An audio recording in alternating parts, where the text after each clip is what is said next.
बिस्मिल्लाहिर्रहमानिर्रहीम। अस्सलाम वालेकुम नाज़रीन, आप यूट्यूब चैनल देख रहे हैं। आज ये कुछ इंपॉर्टेंट डेवलपमेंट्स मैं इस खित्ते से आपके साथ शेयर करता हूँ। एक तो चीन और इंडिया के दरमियान जो सिचुएशन थी वो अभी तक थम नहीं सकी है और लगातार इस किस्म की खबरें आ रही हैं जिनमें डिफरेंट अखबारात हैं, डिफरेंट न्यूज़पेपर्स हैं, उनके हवाले भी मैं आपके सामने रखूँगा।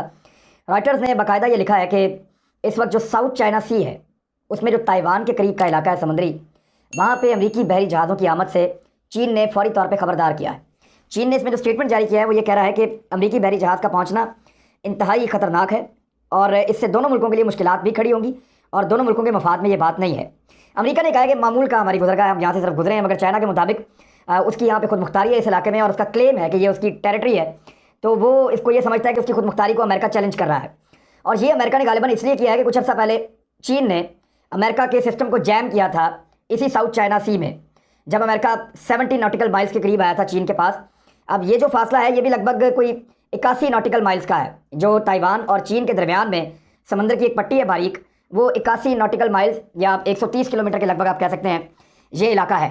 यहाँ से अमेरिका ने गुजरगाह के तौर पे इसको इस्तेमाल किया, जिस पे चीन ने उसको वार्न किया है और वो ये कह रहा है कि चीन अपने इलाके की सालमियत और खुद मुख्तारी जो है उसके लिए किसी भी लेवल तक जा सकता है, तो अमेरिका इन चीज़ों से गुरेज करे जिनसे लड़ाई बढ़ सकती है।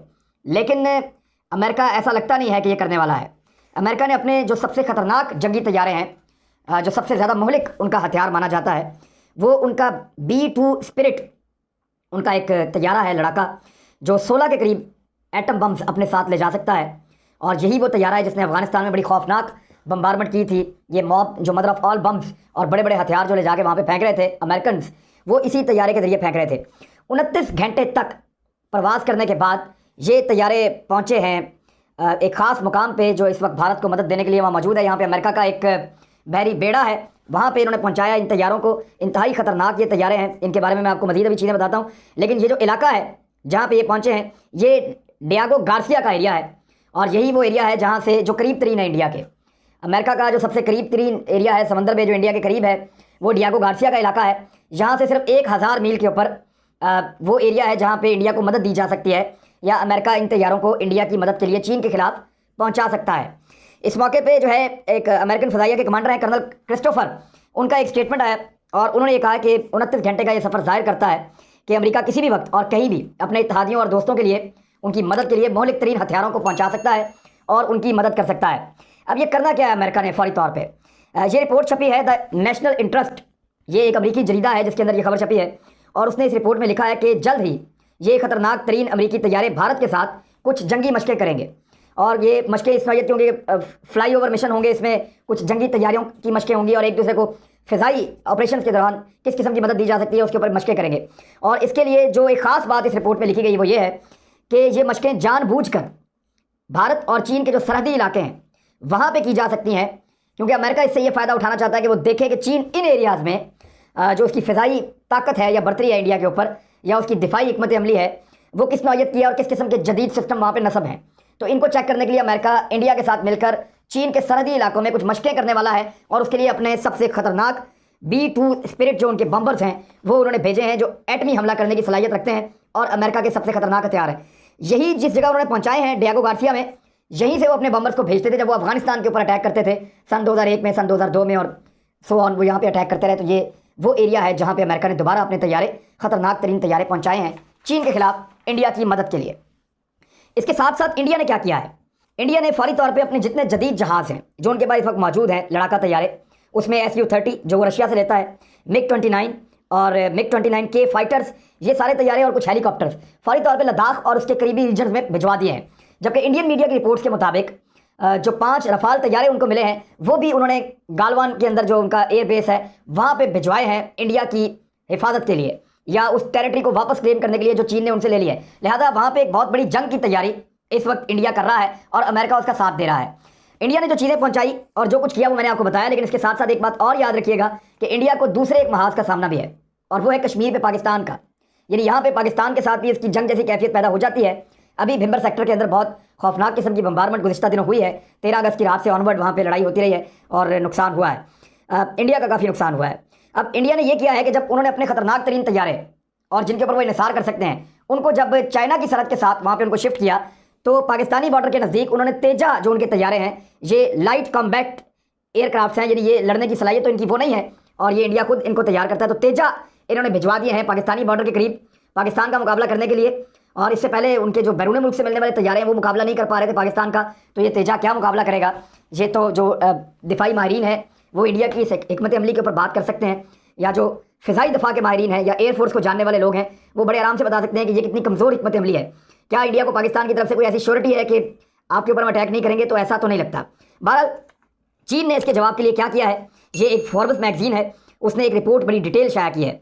उसमें उन्होंने बताया कि चीन ने J-20, ये J-20 वो तैयारा है जिससे इस वक्त इंडिया बहुत ज़्यादा खौफजदा है। इसका भी डबल इंजन है, ये बहुत तेज़ जहाज़ है, इसको चीन खुद बनाता है और ये बहुत बड़ा खतरनाक, और इसकी जो टेक्नोलॉजी है वो स्टील्थ फाइटर टेक्नोलॉजी है। ये रडार को भी डिसीव करता है और हर किस्म की प्रवास कर सकता है, हर किस्म के ऑपरेशंस में हिस्सा ले सकता है। बड़ा क्विक है, बहुत तेज़ी से मूव करता है, बहुत तेज़ी से राउंड करता है, और उसके साथ इसके पास हर तरह के हथियार ले जाने की सहूलत भी मौजूद है। तो ये तैयारे चीन ने, जो उनका संक्यान का इलाका है वहाँ पे एक एयरबेस है जिसको हुटान एयरबेस कहते हैं, वहाँ इन्होंने ये तैयारे अपने पहुँचाए हैं। और एक जो है वो इंडियंस ने कुछ तस्वीर सेटेलाइट से हासिल की हैं। उन तस्वीर में आप इस एयरपोर्ट के ऊपर, ये जो फॉर्ब्स के अंदर जो खबर छपी है उसमें भी तस्वीर मौजूद है, आप देख सकते हैं कि ये 2 तैयारे सेटेलाइट के थ्रू इन्होंने देखा कि वहाँ एयरबेस के ऊपर खड़े हैं।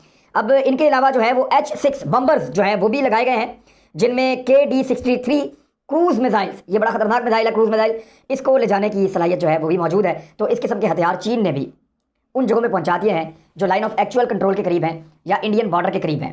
तो चीन और इंडिया के बॉर्डर के ऊपर इस वक्त सूरत थमी नहीं है, रुकी नहीं है। इंडियन अखबारात और मैगजीन्स के मुताबिक भी चीन अभी तक 2 इलाकों से, जिनमें एक पैंगोंग लेक का इलाका है और दूसरा जो है दसपांग का इलाका है, इन 2 इलाकों से चीन पीछे नहीं हटा है और पीछे हटने के लिए तैयार नहीं है। गालवान वैली में एक, वहाँ पे इन्होंने बफर जोन ज़रूर बनाया है, चीन कुछ पीछे ज़रूर आया है, लेकिन उन्होंने ज़्यादातर इलाके छोड़ने से इनकार कर दिया है, जिसकी वजह से इंडिया को बहुत बेचैनी है और उसने अमेरिका की मदद मांगी है। अमेरिका उनकी मदद के लिए उनके करीब तरीन इलाकों में पहुंच गया है, उनके साथ मशकें शुरू करने वाला है। लेकिन इस बीच में पाकिस्तान और चीन के दरमियान ताल्लुकात बड़े मिसाली नौयत के हैं और मिलिट्री सतह की मुलाकातें भी हो रही हैं और कुछ चीज़ों पर प्लान किया जा रहा है। पाकिस्तान और चीन कुछ मशकें कर चुका है और कुछ मशकें आने वाले वक्त में करने वाला है। पाकिस्तान ने JF-17 थंडर और अपने लड़ाका तैयारे इंडिया के करीब, यानी जहाँ पे वो इंडिया को चैलेंज कर सकता है, उन एरियाज़ में गिलगित बल्तिस्तान और सकर्दू के इलाकों में पहुँचाए हैं, ताकि वक्त आने पे अगर इंडिया चैलेंज करे या किसी लड़ाई में जाए तो चीन उस तरफ से मैनेज करे और यहाँ से पाकिस्तान मैनेज करेगा। तो ऐसा लगता है कि आने वाले वक्त के 2 इत्तेहादी जो है वो साफ नजर आ रहे हैं। एक तरफ इंडिया और अमेरिका है और दूसरी तरफ पाकिस्तान और चीन है, और बैटलफील्ड जो है वही दुनिया की सबसे ऊंचा जो मैदान जंग है, लगता है वही बैटलफील्ड होने वाला है, क्योंकि इस वक्त इंडिया और चीन दोनों इन सर्दियों को फुल फ्लैज उस खित्ते में गुजारने की तैयारी कर रहे हैं। इंडिया ने जो जहाँ से मिला उसकी बुनियाद के ऊपर बहुत सारा इक्विपमेंट हासिल किया है, जो सर्द इलाकों में लड़ाई लड़ने के लिए उनको चाहिए था, जो बुलंद पहाड़ों पर लड़ाई लड़ने के लिए उनको सर्दियों के मौसम में चाहिए था, इंडिया ने हंगामी बुनियादों पर वो सामान इकट्ठा किया है। और दूसरी जानिब चीन ने भी इसी किस्म की तैयारियां की हैं और उनकी कुछ परवाज़ें जो है उनके बारे में बताया गया है, इंडियन मीडिया में भी और चाइनीज़ मीडिया में भी और बैन अवी मीडिया में भी बताया गया है कि लगभग लाइन ऑफ एक्चुअल कंट्रोल से 300-200 किलोमीटर के अंदर के इलाकों में चीन जो है उनके खतरनाक तैयारे प्रवास कर रहे हैं और वो अपनी मशकें कर रहे हैं कि किसी वक्त भी अगर चैलेंज आए तो इंडिया को किस तरह जवाब देना है। दूसरी तरफ इंडिया भी लेह शहर के इलाके में जो लद्दाख के एरियाज़ हैं वहाँ पे अपनी तैयारियां कर रहा है चीन के खिलाफ, जबकि अमेरिका इंडिया की मदद के लिए इंतहाई करीब यानी 1000 नॉटिकल माइल के करीब पहुंच चुका है और किसी भी वक्त वो वहाँ से फ्लाई करके इंडिया के साथ मशकों में हिस्सा लेगा और किसी भी मुमकिन लड़ाई की सूरत में इंडिया का साथ भी दे सकता है। ये अब ऐसा सब कुछ क्यों हो रहा है? ऐसा लग रहा था कि ये सिचुएशन डिफ्यूज़ हो गई है, एक बफर जोन बन गया, चीन पीछे आ गया, इंडिया कुछ पीछे आ गया और चीन ने जो हासिल करना था वो हासिल कर लिया। लेकिन इंडिया और चाइना दोनों एक दूसरे के ऊपर ट्रस्ट नहीं कर पा रहे। दूसरी तरफ अमेरिका चाइना को साउथ चाइना सी में बार बार चैलेंज करता है। कुछ अर्सा पहले जब चाइना ने इनको ब्लॉक किया था और अपनी टेक्नोलॉजी के ज़रिए से इनकी कम्युनिकेशन काट दी थी या इनके राब्ते मुनक़ता कर दिए थे, सेटेलाइट कनेक्शन इनके इफेक्ट कर दिए थे, तो उस वक्त अमेरिका फौरी तौर पे वापस गया था। अब वो चेक मारने के लिए अपना कोई ना कोई जहाज़ जानबूझकर साउथ चाइना सी में से चाइना के करीब से गुजारता है ताकि वो चेक करे कि चीन के पास वो कौन सी टेक्नोलॉजी है जिस पर वो हमें रोक सकता है। लेकिन चीन ने सिर्फ एक मरतबा शो ऑफ किया अपनी पावर का और दोबारा वो अपनी पावर जो है वो शो नहीं कर रहा। दूसरी जानिब अमेरिका ये चाहता है कि इंडिया और चीन बराह रास्त एक लड़ाई में चले जाएं और चीन को एंगेज किया जाए एक बड़ी लड़ाई में जो कम से कम चंद हफ्तों तक जारी रहे और उसमें दुनिया का एक मौक़िफ़ पैदा किया जाए चीन के खिलाफ और इंडिया के हक़ में। यानी अगर 2 मुल्कों की लड़ाई हो जाएगी तो फौरी तौर पर अक़वाम मुत्तहिदा बैठेगी, फौरी तौर पर सारे मुल्क इकट्ठे होंगे। तो अमेरिका का ये प्लान है कि चीन को लड़ाई में धकेलो इंडिया के साथ और फिर बैन अवी सतह पर एक ओपिनियन बनाओ चीन के खिलाफ और उस ओपिनियन का फ़ायदा उठाते हुए एक बैन अवी सतह का पूरी दुनिया का इत्तेहाद कायम करके चीन के साथ लोगों को लड़ने पर मजबूर किया जाए। चीन इस सिचुएशन से बचने की लगातार कोशिश कर रहा है, लेकिन साथ ही साथ वो अपने इत्तेहादी भी तैयार कर रहा है। रूस इस वक्त चीन का एक इत्तेहादी है, तुर्की चीन का इत्तेहादी है, ईरान चीन का इत्तेहादी है, पाकिस्तान चीन का एक इत्तेहादी है, चीन ने बांग्लादेश और नेपाल के साथ ज़बरदस्त ताल्लुकात कायम किए हैं और बहुत सारे चीन के ऐसे इत्तेहादी हैं जो वक्त आने पे आपको नजर आएंगे और सामने खुल के आ जाएंगे। इस वक्त जापान कुछ और कह रहा है, लेकिन जापान हिरोशिमा और नागासाकी को भूल नहीं सकता। तो बहुत सारे फैसले जो हैं वो जंग के मैदान में होते हैं, तब पता चलता है कि कौन किसके साथ खड़ा है। अब इस सिचुएशन के अंदर अमेरिका ये चाहता है कि चीन को एक लड़ाई में एंगेज किया जाए। चीन उस लड़ाई से बचना भी चाहता है, लेकिन साथ ही साथ हर हमले का मुअस्सर जवाब और जितना ज़रूरी है उतना जवाब देना भी ज़रूरी समझता है। अब तक के लिए इतना ही, अपना ख्याल रखिएगा।